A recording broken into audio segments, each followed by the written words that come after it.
नमस्कार, लोकसभा टीवी में आपका स्वागत है। मैं हूं रामवीर श्रेष्ठ। विश्व योग दिवस का आगाज हो चुका है और मैं आपको लेकर आया हूं दिल्ली की तिहाड़ जेल में। पिछले साल मई के महीने में यहां पर योग का ये प्रयोग पंचवटी योगाश्रम के द्वारा शुरू हुआ था और यहां पर आज ये फिर से संकल्प एक तरह से पूरा हुआ है। जेल के ही करीब 108 कैदी यहां पर योग शिक्षक बनकर, योगाचार्य बनकर यहां पर तैयार हुए हैं।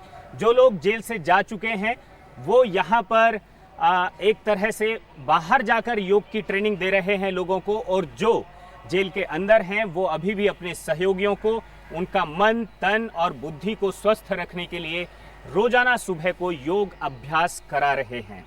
ये प्रयोग इस तरह से रंग लाया है कि जो जेल पिछले साल तक तिहाड़ जेल थी, आज वो तिहाड़ आश्रम बन गई है। सर जी, ये ख्याल मन में कैसे आया कि आपने योग को वहां से शुरू किया जहां पर लोग शायद अभी सोच नहीं रहे थे? दरअसल जो बिहार स्कूल ऑफ योगा मुंगेर है, तो स्वामी जी हमेशा, स्वामी सत्यानंद जी, जेलों में वो सबसे ज़्यादा कार्य उनका रहा कि जो प्रेम, सेवा, भक्ति और दान, यह जो चार जो सूत्र हैं योग के, जो चार पिलर हैं, उसमें जो यह सेवा का कार्य है, यह सेवा का कार्य बाहर में तो लोगों को ज़रूरत है ही, लेकिन उससे ज़्यादा ज़रूरत मुझे ऐसा प्रतीत हुआ कि जेलों में है। इसलिए यहाँ पर यह कार्य हमने शुरू किया। फिर मुझे लगा कि यह जो तिहाड़ जेल नहीं है, यह तिहाड़ आश्रम है।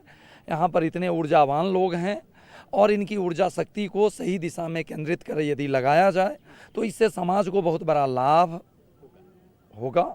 इसके लिए ज़रूरत है कि नॉट सिर्फ प्रशासन इसको एडमिनिस्ट्रेशन लेवल पर और राजनयिक लेवल पर भी जब तक इसका समर्थन नहीं मिलेगा तब तक और ज़्यादा इसमें लोगों को लाभ नहीं मिल पाएगा। अब हमारी निजी क्षमता जितनी है इतना हम तिहाड़ जेल के 10 जेल में कर रहे हैं। जैसा अभी 108 योगा टीचर हमने तैयार किया, उनको प्लेसमेंट दिया, तो अब जैसे जैसे ये सब रिलीज आउट होंगे, मेरा जो संकल्प था कि यहाँ पर योगा टीचर बाहर के ना आए, जो अंदर हैं उन्हीं को हम ट्रेंड करें और वो यहाँ पर ट्रेनिंग देवें, और जब रिलीज होवें तो उनको एक अच्छा रोजगार मिले, कैरियर मिले।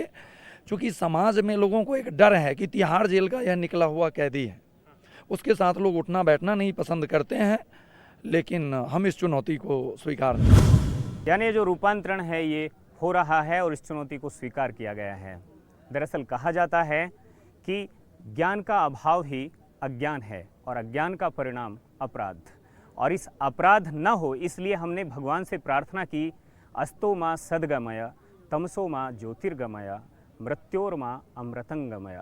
हे माँ, हमें असत्य से सत्य की ओर और जो अज्ञान है उससे ज्ञान की ओर, अंधकार से प्रकाश की ओर ले चलो, मृत्यु से अमरता की ओर ले चलो। कोई व्यक्ति अमर कैसे होता है? शायद तभी जब ज्ञान उसके अंदर, ज्ञान का दीप स्थापित होता है, और ये स्थापना करने की जो शुरुआत है वो हुई है, और शायद ये अंधेरा रोशनी में बदलेगा, और जब रोशनी आएगी तो निश्चित तौर पर अपराध भी और अपराध की मनोवृत्ति भी छू हो जाएगी।